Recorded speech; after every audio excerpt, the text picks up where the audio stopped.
gray areas of intimacy, giving without touch. When you offer love in every way, but your body is never answered. There are lovers who receive your care with open arms, but never open arms. You cook for them, support them, show up with kindness and thought. You remember the details, you listen deeply, you give your love freely and fully. They appreciate it, they say thank you, they feel close to you, but they rarely reach for you, rarely pull you into a hug or brush your skin in passing. You give so much of your heart, but your body is never truly met. And over time, that absence becomes a hollow kind of longing that no amount of praise or gratitude can touch. You lean against them on the couch. They don't pull away, but they don't pull you closer either. You curl your legs beneath you, slowly shrinking your reach. You offer warmth, but never feel it returned in gesture. They love having you near. They say it all the time, but they forget that proximity is not the same as physical joining. And soon, your body feels like an afterthought to your love. You initiate every hug, every kiss, every moment of intimacy, and they always let you. Sometimes they even respond for a little while, but rarely first, rarely with spontaneity, never with the kind of touch that says, I see your skin and I want to be near it. And you begin to wonder if you're allowed to touch, but not desirable to touch. You put your head in their lap while watching a movie. You wrap your arms around them from behind.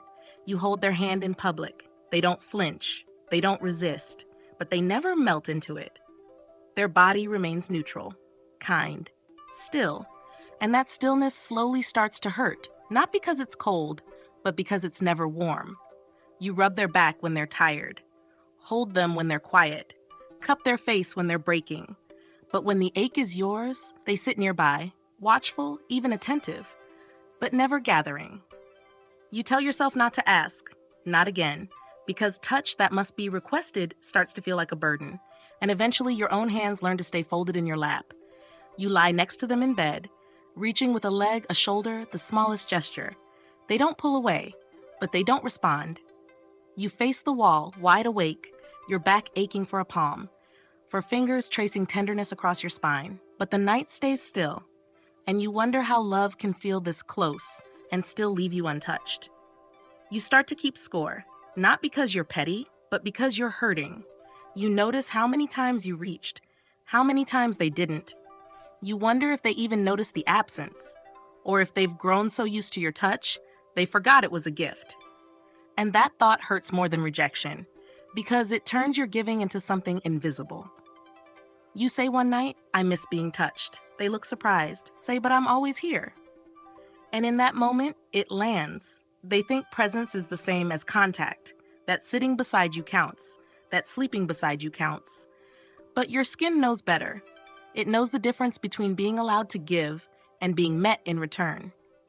And perhaps the most tender kind of wound, when your love is expressed with hands, with arms, with closeness, and theirs is expressed with distance. You are not unloved, but you are unheld. And eventually, even the most affectionate partner will grow weary if their touch never finds a home. Because to love through touch and never be touched in return is to speak a language into silence. And no matter how fluent you are in affection, your body will still need one thing: to be answered. She wakes up early to make them coffee, leaves his mug by the shower, warm and waiting. He comes out, smiles, says, "You're too good to me," and kisses her cheek. But when she stands at the sink later that night, shoulders tense, he walks past her without a hand on her back. No arms around her waist, no presence behind her to say, "I see you, I feel you." She gives in gesture after gesture, but never feels what it's like to be gathered. They go for a walk. She reaches for his hand. He lets her hold it, but his fingers stay limp. She starts to talk about something heavy, something personal. She squeezes once, a silent ask. He doesn't return the pressure, doesn't stop walking, doesn't pause. When the conversation ends, she pulls her hand away, not to punish him, but because it's lonely to keep touching someone who doesn't answer. She kisses him softly after dinner. He kisses her back, brief, then goes to load the dishwasher. She stands in the hallway, fingers still tingling, body still leaning. It wasn't rejection, it just wasn't reciprocation. And that difference is what lodges in her ribs. She offered touch like invitation. He received it like routine. And her desire starts to retreat, not out of hurt, but out of hollowness. She's crying quietly on the couch. Not dramatically, just the slow leak of a soul too full. He sits down beside her, offers a tissue, says, "I'm here if you want to talk." But he doesn't pull her into him, doesn't hold her while the silence stretches. And so she doesn't talk, because what she needs isn't a response, it's a reach. And the fact that he won't, even when he's inches away, starts to feel like abandonment dressed in proximity. She puts her hand on his thigh during a movie. He shifts slightly. Not away, but not toward her either. Just still. She leaves it there a minute, then moves it back to her lap. Her gesture wasn't a demand. It was an offering. A small, hopeful bridge. But a bridge can't survive when no one crosses it. And after enough unmoved moments, her hand learns to stay folded. She surprises him with a massage after a long day, works out the knots in his back, cares for him in silence. He thanks her afterward, grateful, but never asks, "Would you like one too?" Never runs his hands along her spine just to say, "I want to hold your tiredness." She gives because it's who she is, but even the most giving heart bruises when the body it loves never reaches back. She lies beside him, their legs touching, her body relaxed, her breath soft. She hopes he'll turn toward her, pull her close, trace her collarbone with tenderness. Instead, he rolls away to sleep. She doesn't take it personally. She just learns, slowly, deeply, that giving her body isn't an invitation he ever fully accepts. And that lesson sinks into her skin like cold. She asks him once, "Do you ever think about holding me first?" He looks puzzled. "I don't know. I just wait for you to come to me." She nods, smiles faintly, but inside, something fragile cracks. Because giving is beautiful, but giving alone becomes exposure. And no matter how safe the relationship feels, there's nothing quite as aching as offering your warmth into stillness. And perhaps the most private kind of grief, when your love is expressed through touch, but theirs never answers. You are not unloved, but you are untouched back. And the pain is not in their distance, it's in your reaching, in the hands you keep extending, the shoulders you keep offering, the intimacy you keep building with no arms ever raised to meet it. Because love can survive silence, and it can survive difference. But it cannot survive when touch becomes a one-way door. Eventually, your body will close it. Not with anger, but with emptiness. Gray areas of intimacy, giving without sensate.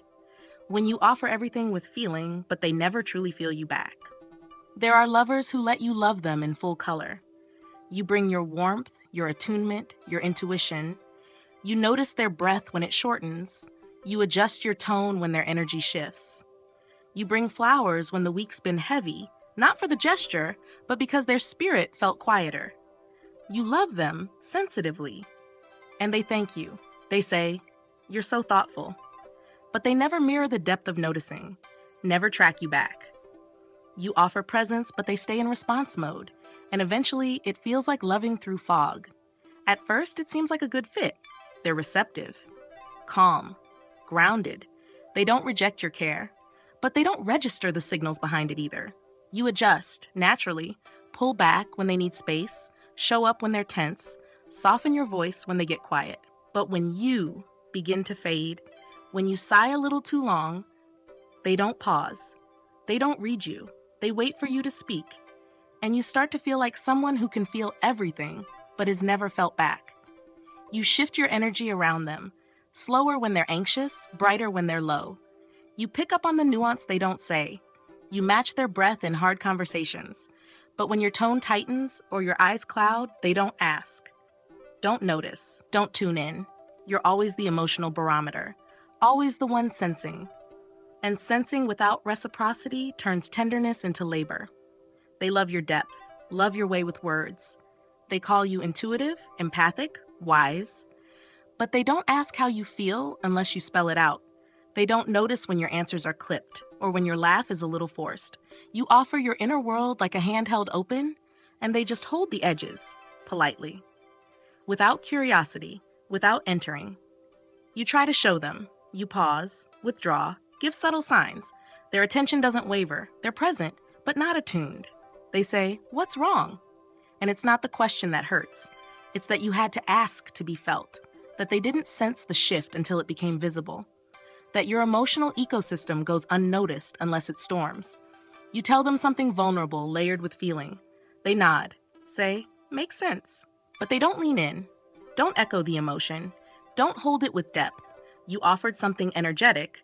They responded logically. And suddenly, your emotional expression feels like a language they smile at, but never translate. One night you say, "I just wish you'd notice more." Not the big things, just when I change. They look confused, but you always tell me. And that's the wound. They believe love begins with being told. You've been showing them all along, in tone, in glance, in silence, in the slow curl of your body when you feel distant. But your cues go uncaught. And your emotional fluency becomes a lonely dialect. You start pulling back, not out of spite, but preservation. You give a little less energy, speak a little more plainly. You stop trying to guide them into your depths. And they don't notice. They just say, "You seem more relaxed lately." And you nod. Because the truth is, you've stopped asking to be met where you actually are. And perhaps the most subtle fracture of all. When you love someone with your whole perception, and they love you with just their eyes, you are not unloved, but you are unfelt. And over time, even the most emotionally generous spirit will go quiet if no one ever meets its gaze beyond the surface. Because love without attunement becomes admiration without access. And when someone holds your presence but never senses your pulse, you start to feel like a masterpiece behind glass. Seen, praised, but never held with knowing hands. She brings him dinner, sets it down gently, notices the way he's withdrawn all week. His shoulders are tighter, his voice a little flatter. She doesn't say anything, not yet.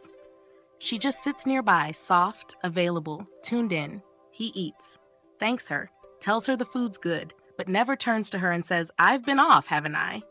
Never sees that she's watching him with her heart, waiting to be let in. Her care hovers in the space between them, unanswered. They're at a gathering. She notices how he shrinks slightly when certain topics come up. She moves the conversation away without making a scene, protects him without words. Later, she tells him gently, "I could feel you pulling back." He looks surprised. "Really? I didn't say anything." And that's the moment it sinks in. He still doesn't know what it's like to be read, so he can't return what he's never practiced. And she realizes she can guard his feelings without effort, but her own will likely always go unguarded. She gives him space when he's tired, holds silence when his energy dips, leaves the door open, always for him to step toward her. He tells her, "I appreciate how easy you are to be around." She nods, smiles, but inside, she's carrying the weight of attunement, of constantly adjusting herself so he doesn't have to. And the weight isn't unbearable, just unreciprocated. She tells him about something that scared her, something she hasn't said out loud before. Her voice catches, her fingers twist. She says it with vulnerability layered in tone and breath. He listens, kind but still, then says, "Well, that's not your fault." She nods, knows he's trying, but she didn't need resolution. She needed resonance. She needed to be felt, not explained. And now her bravery hangs in the air, untouched. She changes her routine, starts going to bed earlier, gets quieter in the mornings. He doesn't ask why, doesn't notice the shift. She eventually says, "I've been feeling off." He replies, "Why didn't you say something?" And she wants to scream, "I have, every day, with my body, my silence, my breath." But instead she just says, "I didn't want to make a big deal, because nothing's more painful than saying, 'See me,' and having to point." She shares a playlist, each song carefully chosen, a map of her mood, her memories, her love. He listens, halfway, says "cool vibe," then moves on. She doesn't mention the lyrics she underlined, the moments she hoped he'd pause on. And from that day forward, she gives less of herself through music, not because she loves him less, but because she's tired of singing alone in a room where no one hears the notes between the words. They make love. She's gentle, responsive, emotionally open. She watches for the shift in his breath, listens for the unspoken needs. Afterward, he kisses her and rolls over. She lies awake, wondering if he noticed the way she reached for him without speaking, wondering if he felt her, not just her body, but her presence. And when the answer feels like no, she turns on her side and learns to hold herself. One day she asks, "Do you ever feel me before I speak?" He frowns, says, "I wait for you to tell me. I don't want to assume." She understands. But that's the wound. He thinks assumption and attunement are the same, but she's not asking him to guess. She's asking him to sense, to listen with more than his ears. to notice with more than his eyes. And perhaps the most exquisite ache, when you give with every cell of your emotional intelligence, and they accept, but never join you in that depth. You are not rejected, but you are unmirrored. And over time, even the most perceptive heart will ache if it's never perceived. Because love cannot stay fully alive in one-sided intuition. It needs to be noticed back. Not just for what you say, but for what you are in the silence, the glance, the pause, the shift. Because if no one learns to read you, you start to feel like a book never opened, offered, adored, but never truly known. Gray areas of intimacy, giving without growth. When you keep showing up with love, but the relationship never moves forward. There are lovers who gratefully receive what you offer. You give your patience, your creativity, your time. You initiate the hard conversations. You apologize first. You reflect, evolve, repair. You nurture the relationship like something sacred. They say, "Thank you for all you do," and they mean it. But months go by, and nothing deepens. No patterns shift. No new intimacy forms. You keep giving, but the relationship stays still. And over time, your generosity begins to feel like labor for a structure that refuses to grow. You offer feedback with kindness. You say, "When you do this, I feel this." You try different tones, different timing. You ask for small changes, small shifts in how you connect. They listen, nodding, even apologizing. But next week it happens again, and the week after. You're not asking for perfection, you're asking for progress. But the needle doesn't move. And soon you begin to feel like a caretaker of a dynamic they no longer feel responsible for. You suggest new ways to be close. A ritual, a check-in, a shared practice. They say yes, even try it once or twice, but when the novelty fades, so does their participation. You keep showing up, initiating, hoping it will take root, but love without rhythm eventually becomes imbalance. Because no matter how much you give, if they don't build with you, the structure stays yours alone. You grow, you read, you heal, you start to see your own patterns, even name them aloud. They admire that in you, call you strong, self-aware, but they don't reflect back. Don't say, "Here's what I'm working on too." You realize they love your evolution, but remain unchanged themselves. And slowly, you begin to feel like a teacher inside your own relationship, not a partner. You create space for their feelings. When they shut down, you wait gently. When they lash out, you breathe through it. You offer repair even when the rupture wasn't yours. But when you need grace, it's missing. When you mess up, there's judgment. You give room for their humanness, but they never learn to make room for yours. And giving without mutual maturing becomes a one-sided contract with no growth clause. You bring it up gently. "I feel like I'm doing all the work to keep us evolving." They say, "But we're not fighting. We're doing better than most." And in that moment, you realize they equate peace with growth. But peace without movement is just silence, stillness, sometimes even stagnation. And a relationship that never stretches will slowly shrink who you're becoming. You pause before bringing things up, wonder if it's worth the effort. Not because you're scared, but because you already know how the conversation ends, with understanding maybe, but no change. You start to edit your needs, minimize your desires, and soon, the part of you that once offered so much becomes quieter, not from bitterness, but from exhaustion. You stay, not out of resignation, but because you love them. You still believe in what you've built, but your spirit is restless. You want something alive, something co-created. You don't want to drag love forward. You want to walk beside it, build with it. And when giving turns into pulling, into leading while the other simply follows, you begin to realize how lonely it is to carry the future alone. And perhaps the most unspoken heartbreak. When your giving is genuine, your love is steady, but the relationship never transforms. You are not unappreciated, but you are unchallenged, unmet in your becoming. And eventually, even the most devoted partner will ask, "Why do I keep pouring water into a plant that refuses to grow toward me?" Because love is not just about what you offer, it's about who you become together. And without growth, even the most beautiful love will feel like standing still in a garden that no longer blooms. She shares a journal entry, raw, revealing, full of reflection. It's about a pattern she's breaking, about fear she's learning to name. He reads it, says, "That's really deep," and hands it back. He doesn't ask a question, doesn't reflect anything back, doesn't say, How can I grow alongside you in this? And she realizes her self-awareness is being applauded but never joined.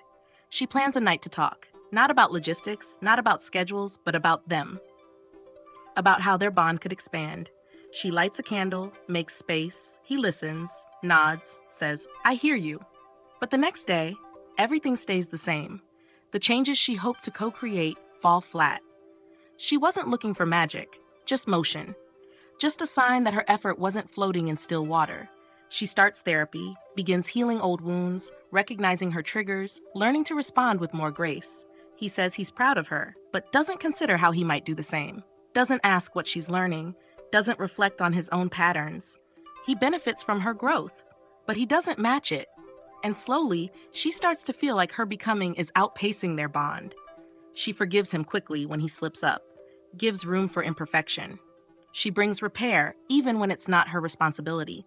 But when she falters, raises her voice, shuts down, forgets to reach, he holds it against her, uses it as proof. She's growing, but his expectations stay fixed. And she begins to feel like the only one expected to stretch, the only one expected to evolve.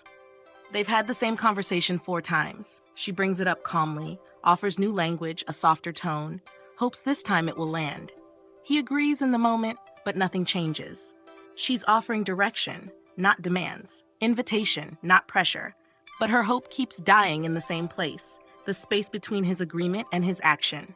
She invites him into something new, an idea, a habit, a deeper practice. He smiles, says, that's more your thing. She nods, says okay. But inside, something contracts. Not because he said no, but because he didn't even try. Because he didn't say, I'll meet you there even if I don't get it yet. And when love refuses to move with you, it eventually feels like love is asking you to stand still. She cries one night, not because she's hurt, but because she's tired. Tired of explaining the same needs. Tired of offering tools for change. Tired of loving someone who wants the benefits of her growth, but not the reflection it asks of him. He wraps an arm around her, says, I hate seeing you like this. But still, nothing changes. Kindness without transformation becomes a bandage over a deepening wound.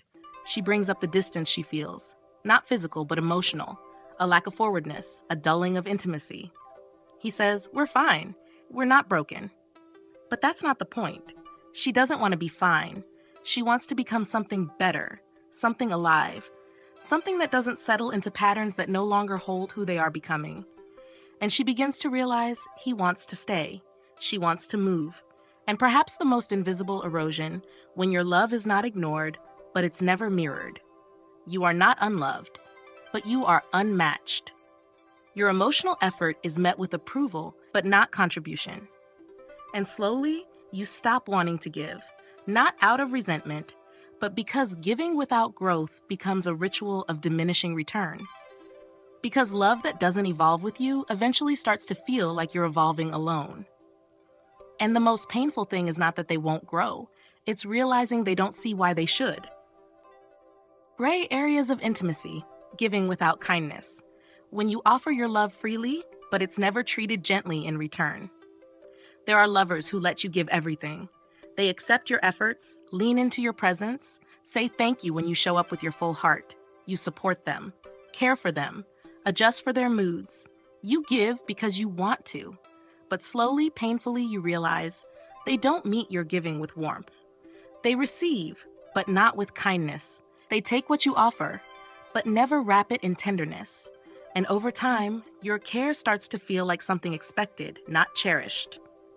You cook dinner, set the table, light a candle, he eats quickly, says, you always make too much rice, and gets up to do the dishes. You're not looking for praise, but the jab leaves a bruise.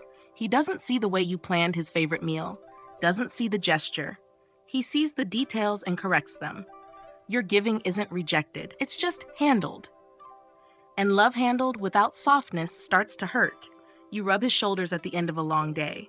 He sighs, says harder without a thank you, without turning to look at your face. You're not keeping score, but when every gesture is met with instruction instead of appreciation, your touch begins to stiffen.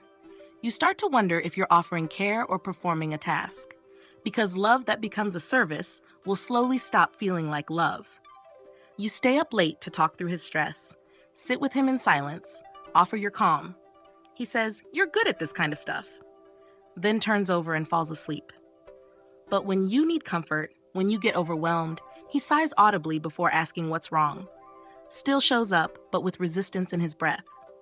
You feel like a sanctuary he enters freely but never tends in return. You compliment him, gently, thoughtfully. "I love the way you handled that call." He shrugs, says, "Well, someone had to do it."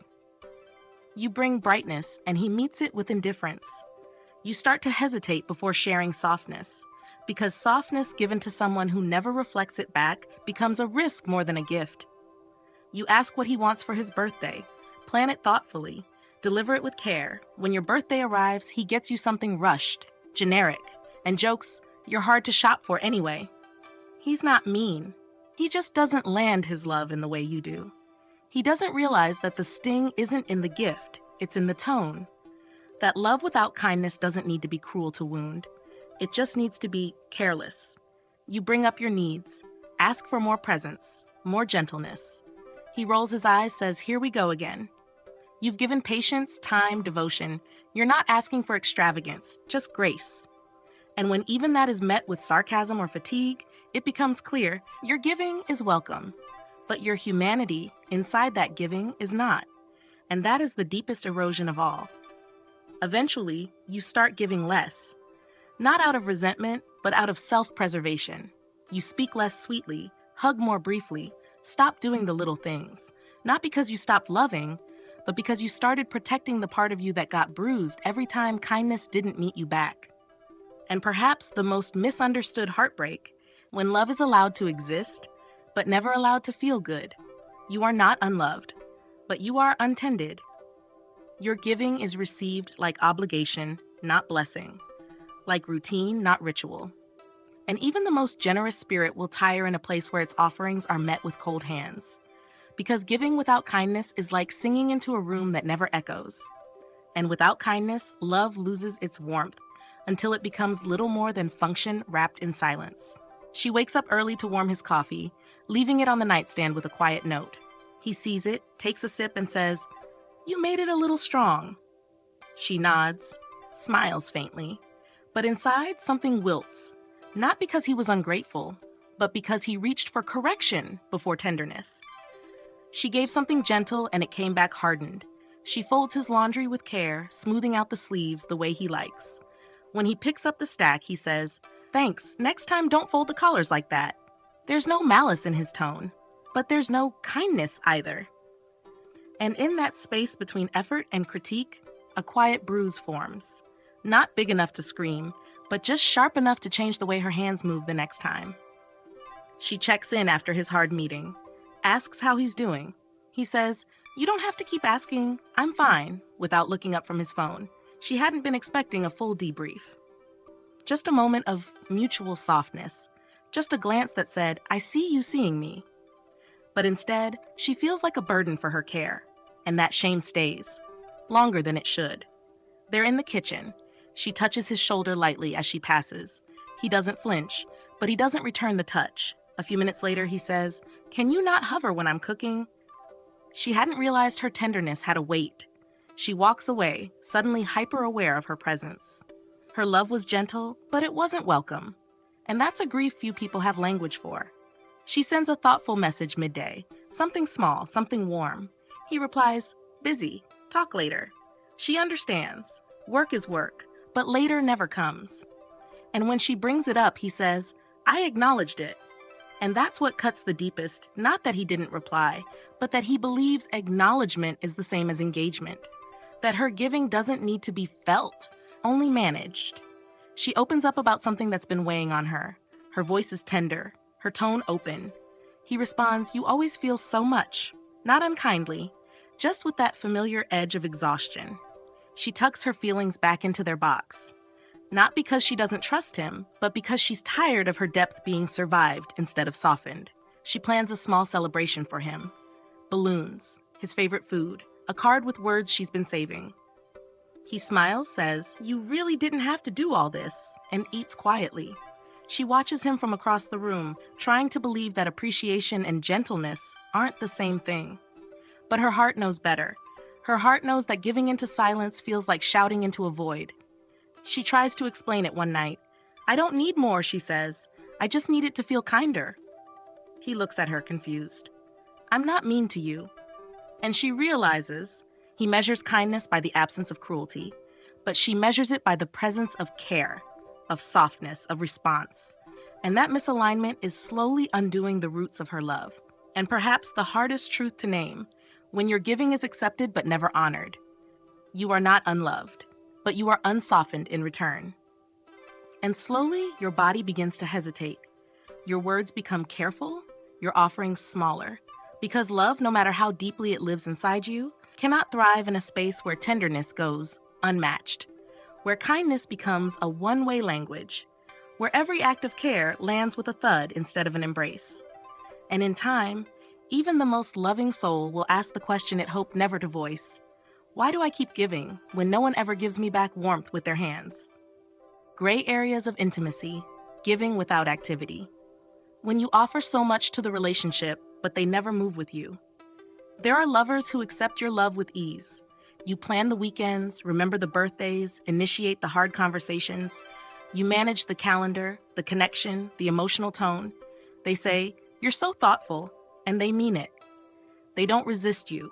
They don't sabotage the relationship, but they don't move either. You keep giving, they keep allowing, but you begin to feel like the only one paddling a boat they're perfectly happy to drift inside.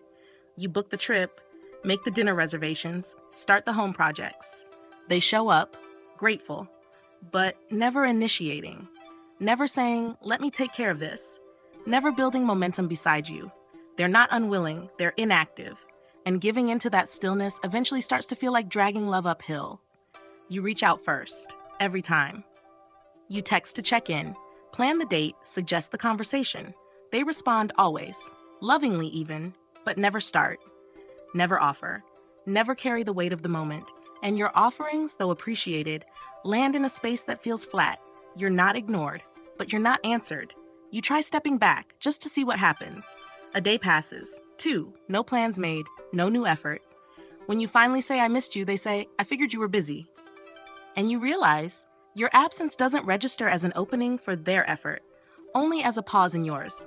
You make space for them emotionally. Ask how they're doing, how you can support them. But they never ask you the same.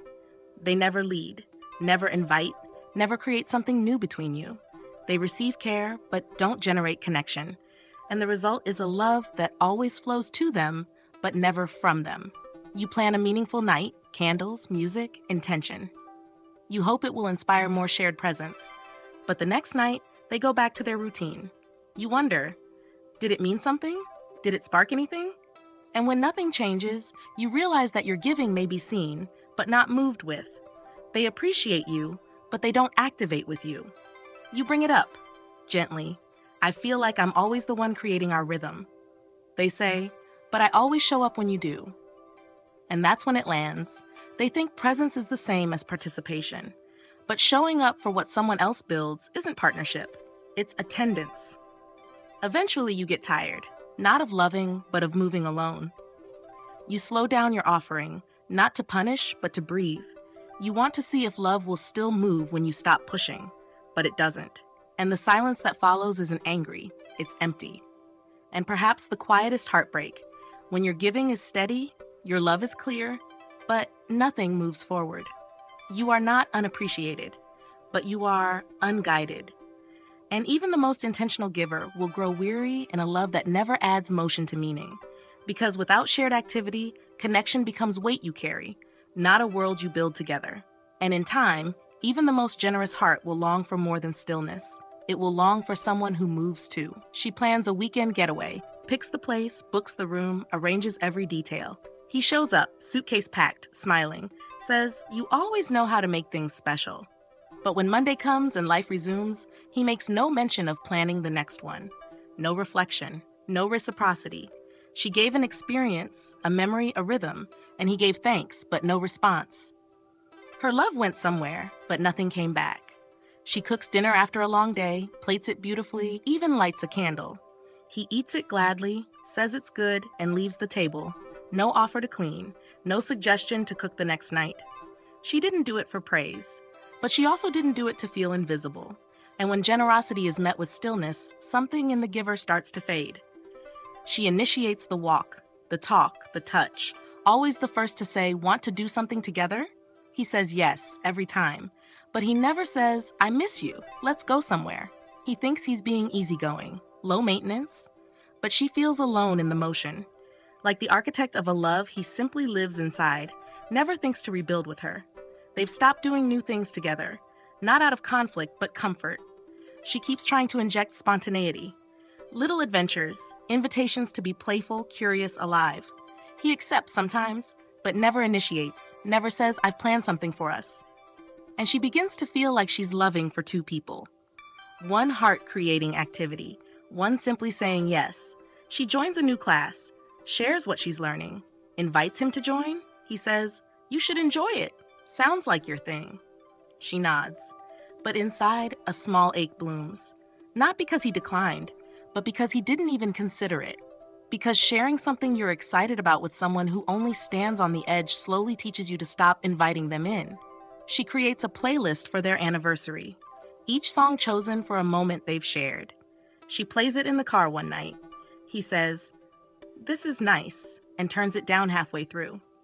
She smiles, but her stomach sinks. Because creating something meaningful for someone who doesn't enter it feels like singing into silence. And even the most loving artist gets tired of performing without a listener. She tries a new way to communicate, gentler, clearer, hopes it might shift things. He says, "You've really matured." But he doesn't change how he engages, doesn't try a new language of his own. She gives motion, he gives her credit. And that's the difference between love that evolves and love that stagnates under a compliment. She stops bringing things up, not out of withdrawal, but observation. She wants to see if he'll notice, create, offer, move. Days go by, he's happy, relaxed, says, "I love how peaceful we are lately." She nods, doesn't tell him that the peace is just the absence of her pushing. That stillness isn't always harmony. Sometimes it's resignation. And perhaps the most invisible ache, when you're the one creating every shared moment, and the one beside you simply receives them. You are not unloved, but you are unmatched in movement. And over time, that mismatch teaches you to slow your reach, to shrink your effort, not because you want to give less, but because giving without activity becomes a dance you're doing alone. And even the most devoted partner will one day stop mid-step and realize, this only works if someone moves with me. Gray areas of intimacy, giving without allowance, when you love fully, but they don't make space for how you love.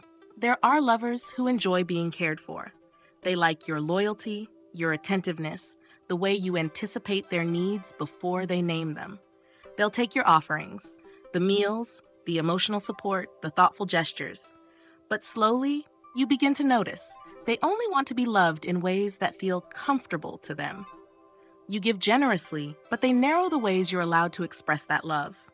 They want the benefits, but not the form your love naturally takes. And over time, it becomes suffocating. Not because they say no, but because they silently control the shape of your yes. You bring up a new way of connecting, something meaningful to you. Maybe a ritual, a deeper conversation, a touch point that says, "This matters to me." They smile and say, "That's not really my thing." You're not upset, but you start noticing a pattern. Every time you bring part of your natural rhythm into the relationship, they don't reject you. They just sidestep you. And your love starts folding into smaller containers, just to stay close. You like to leave notes, small, handwritten reminders of care. You slip one into their jacket, they find it. Don't mention it. Days later, when you ask, they say, "Oh yeah, I saw that. You're cute." But their tone makes you feel childish. Like your way of loving is something to be tolerated, not welcomed. You keep writing, but with a quiet ache that wonders if your love is too much or simply unwanted in its current form. They complain when you go out of your way, when you bring a surprise, book something spontaneous, make a plan with emotion behind it. "You didn't need to do that," they say. Or, "I wish you'd asked first." You thought you were giving. They experience it as invasion. They love you, but only when you love them within a very specific emotional temperature. Never too warm, never too bold, never too you. You open your heart in words, articulate, honest, expressive. They say, Why do you always have to go so deep? You laugh it off. But later, alone, you feel the sting. Not because they were cruel, but because you were offering your love in its natural language and they asked you to translate. Not lovingly, but out of discomfort. And you realize they want love from you, but not you in your love. They shut down parts of your giving with subtle disapproval. They don't say, stop caring. They say, you're too emotional, or you're overwhelming sometimes. You try to calibrate, try to fit the mold, but every time you edit your instinct, a small part of you shrinks. You begin to love with caution, not because you love them less, but because they don't make room for how much you love. You finally ask, do you feel smothered when I do these things? They say, it's not that. I just don't need all that. And it lands. Your giving isn't wrong. It's just not received in the form it naturally arrives in. They want the care, the support, the safety, but not the intensity, not the texture, not the spirit of it. And slowly you begin to disappear inside your own relationship. You tone it down, you adjust, you stop offering the parts they don't mirror. And they say, I like how things are now. But you don't, because love that has to be edited to be accepted isn't love that feels alive. It's compliance dressed as affection. And over time, even the most giving heart begins to feel caged. Not by rejection, but by the absence of allowance. And perhaps the most silencing kind of heartbreak, when your love is permitted only in forms that make the other person comfortable. You are not unloved, but you are unwelcomed in your wholeness. And eventually, your giving becomes a script, memorized, measured, and muted. Because no matter how much you love someone, if they don't make space for how you love, you'll spend the relationship editing the very thing that made your love real in the first place. And nothing breaks the spirit quite like being allowed to stay, but not to fully show up. She surprises him with a care package when he's having a hard week, his favorite snacks, a playlist she made, a handwritten note. He opens it, smiles, says, "You really didn't have to do all this." Not unkindly, just flat. And that sentence lingers, because it wasn't about doing too much. It was about being too much for the version of love he's willing to receive. Her joy in giving deflates quietly. She tries to initiate a small ritual, just 5 minutes of undistracted connection each night. He laughs, says, "That sounds like homework." She says, "It's just a way to stay close." He kisses her forehead, says, "We're fine, don't overthink it." And even though the moment passes gently, she carries it with her to bed.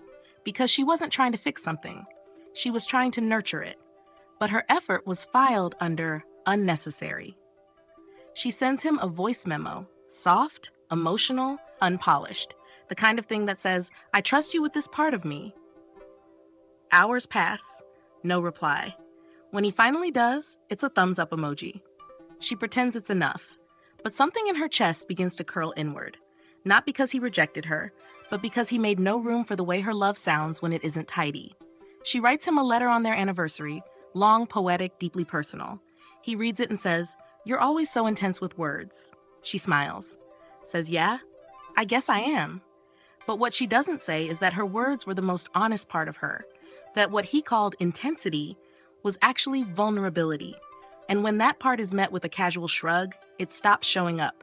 She lights candles, puts on music, sets a mood not for sex, but for presence. He walks in, says, "Are we celebrating something?" She laughs it off, says, "Just felt like making the night special." He shrugs, kisses her, and turns on the TV. She sits beside him, body warm with emotion, but no place for it to land. Because his version of us doesn't have space for ambience, tone, texture. And hers does. Hers needs it. She gives him updates throughout the day, not to be clingy, but to stay woven into his world. He responds with occasional one-word replies. When she brings it up gently, he says, "You don't need constant attention to know I care." She nods. But inside, she's grieving the truth. He doesn't dislike her love. He just doesn't make space for how it moves. And love that must always shrink itself to survive eventually stops feeling like love at all. She wants to explore their emotional depth, to ask layered questions, to go past the surface. He says, "Why can't we just enjoy what we have?" She tries to explain, this is enjoyment for her, growing, unfolding, expanding. But his discomfort with the unfamiliar becomes a wall she must tiptoe around, and her giving starts to feel like trespassing in her own relationship. She brings up her spiritual practice, shares a moment that felt profound. He listens, doesn't dismiss it, but doesn't engage either. Says as long as it works for you. She nods, grateful he's not mocking her. But still, something in her withers, because neutrality isn't belonging. It's a soft, no dressed in politeness. And her inner life begins to feel like a private room she's no longer allowed to leave open. And perhaps the most disorienting kind of grief, when your love is not criticized, but carefully contained. You are not unloved, but you are unallowed. Not pushed away, but managed. Not rejected, but repackaged until only the most acceptable parts remain. And you comply. At first, you adjust the volume, soften the edges, fold your expressions into digestible shapes. But over time, you realize you're being loved for what's comfortable, not for what's true. And that realization doesn't just wound your heart. It wounds the part of you that once believed love was a place you could be free. Gray areas of intimacy, giving without receiving. When you offer everything, but there's nowhere for it to land. There are lovers who let you give. They don't block your affection. They don't dismiss your gestures. They say, "You're so thoughtful," and they mean it. You make them meals, write them notes, check in when they're quiet, love them in all your fluent ways, and they accept it.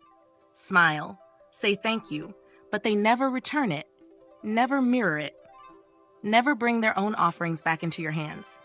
You are allowed to love them fully, but your love always travels one direction. And slowly, you begin to feel like someone placing gifts at a door that never opens. At first, it feels fulfilling. You love to give. It's your nature. You know how to anticipate needs, how to show up without being asked, how to craft warmth out of ordinary moments, and they appreciate it. They don't take it for granted. But over time, you start to feel alone in the effort. You bring all this richness and they never match it. Not in kind, not in energy, not in presence. And your giving begins to echo. You text them good morning, ask how they slept. They respond eventually with, "Hey, what's up?" You cook dinner. They eat it happily, but don't help with the dishes. You remember their important days. They forget yours until the last minute. You keep giving, and they keep receiving. And while they never reject you, they never reach for you either. You wrap love into everything, in your words, in your touch, in your time. You notice when they're quiet before they even speak. You hold space, you soothe, but when you break down, they freeze, or go quiet, or offer solutions instead of presence. They want to be there, but they don't know how to give to you the way you give to them. And you begin to feel like a well that never gets refilled. Sometimes you drop hints. It'd mean a lot if you surprised me with something small, or I miss feeling wanted, not just appreciated. They say, "But I do love you," and you know they mean it. But they don't move. They don't change the pattern. They think your giving is just who you are. They don't see that your giving is slowly becoming grief. You try to scale it back, just a little, to breathe, to wait, to see if they'll notice the quiet. But they don't. They're comfortable being loved, not because they're selfish, but because they've never had to learn the rhythm of returning. And you start to feel more like a caretaker than a partner, like someone who holds the relationship up with both hands while they walk beside it, unburdened. They tell you, "You're so good to me." But they don't ask how to be good to you. They accept the offering again and again without realizing love isn't sustained by one pair of hands. Eventually, yours will grow tired, not out of resentment, but because hands that only give start to empty out. And perhaps the deepest ache, when someone lets you love them, but never learns to love you back in your language. You are not unappreciated, but you are unmet. And love that only flows one way, even if it's welcomed, becomes a current that pulls you under. Because no matter how much you give, the heart needs to receive to stay alive. And no matter how generous your spirit is, it cannot thrive in a place where your giving becomes the echo of your own loneliness. She packs his lunch for work, not every day, but often enough to make it a ritual. Leaves a small note in the bag, something kind, specific, from the heart. He texts her later, "Thanks, lunch was good," but never mentions the note. Not once. After a while, she stops writing them. Not because she doesn't love him, but because writing to someone who never responds starts to feel like whispering into a wall. She plans a quiet evening, lights candles, plays their song, cooks his favorite meal. He smiles when he comes in, says, "Smells amazing." They eat, Watch something together. Go to bed. He never once reaches for her hand, never once says, "You did all this for me." She rolls over in the dark, aching, not because he wasn't kind, but because he didn't receive her effort as love. She listens when he talks about work, remembers the names of his colleagues, the small conflicts, the deadlines. She asks thoughtful questions, encourages him, roots for him. When her own projects come up, he says, "That's great," and moves on. He doesn't ask about the follow-up, doesn't check how the meeting went. She doesn't complain, but inside she starts keeping her own stories like secrets. She rubs his back when he's tired, draws a bath when he's tense, brings him water when he has a headache. When she gets a migraine, he says, "That sucks," from the other room. She knows he cares, but the absence of gesture is louder than any pain. Because she doesn't need grand acts, just a hand on her shoulder, a whispered, "I've got you," just once, so she can feel like she matters in body, not just in theory. She remembers his anniversary at work, buys him a small gift, nothing extravagant, just meaningful. He thanks her, grins, says she's amazing. But months later, her own milestone comes and goes unnoticed. She tells herself it's not a big deal, that he shows love in other ways. But her chest still tightens when she thinks about it. Because giving without receiving isn't just tiring, it's a quiet invitation to stop hoping. She initiates every apology, every repair, every late-night heart-to-heart. She keeps the emotional pulse of the relationship beating. When she finally breaks down and says, "I feel like I'm the only one who tries," he replies, "I never asked you to." And that sentence cuts deeper than silence. Because what she needed was not permission to give, but evidence that her giving mattered. Sometimes she doesn't want to bring it up. She wants him to notice just once that she's quieter than usual, that she didn't initiate the hug, that she didn't ask how his day was.